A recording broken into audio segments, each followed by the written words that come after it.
नमस्कार दर्शक बंधु, आज मु आपण मानक पई गोटे कविता उपस्थापना करने को जाऊँगी।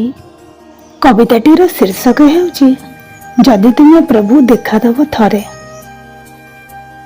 कविताटीर लेखिका हेउचंती श्रीमती प्रतिमा मिश्र। एबे चलंतु दर्शक बंधु लेखिका प्रतिमा मिश्र द्वारा लिखित एही अति सुंदर और मनछुआ कविताटी को पठन करिबा। जदि तुमे प्रभु देखादेव थरे। जदि तुमे प्रभु देखादेव थरे, मोर निस्सु निकांत जीवने सार्थक होइब पराण मोहरी तुम दिव्य रूप दर्शने। हृदय कंधरे बाजिब नुपुर ऋणुझुणु होई तुम आसीबार संकेत नहीं। भक्तिर झंकार उठिब मनरे तुम आगमनर वार्ता बही। मानस अर्चना करिबी मुहि जेणु मो निस्व निकांत। मानसे मंदिरे बसाई गाइबी भक्तिर संगीत।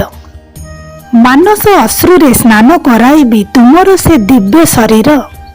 चुआ चंदन कर्पूर अगुरर लेप देवी दिशिब अति सुंदर। पीत पाट वस्त्र परिधान देवी तुमर दिव्य शरीरे। गଳାରେ मल्ली तुलसी कर्पूर कदम्ब माଳ लगाई देवी मनोहर से। सिंदूर चंदन गोर चिन्ह टीका लगाइबी तुम कपाଳରେ।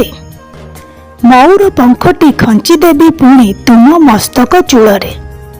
भक्ति शतदल अर्पित करिबी तुम पाद पद्मरे।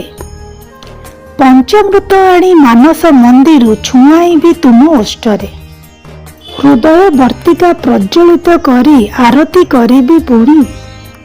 अर्चना थाली रे फूल कर्पूर चंदन सजाई देवी मु आणी।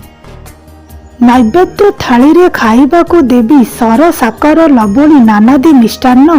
भरी देवी पुणी मानस मंदिर आणी सुवर्ण झरी रे कर्पूर जल पियाई देवी मु पुणी। मयूर पंखरे पंखा करी देवी तुमरी से दिव्य शरीर।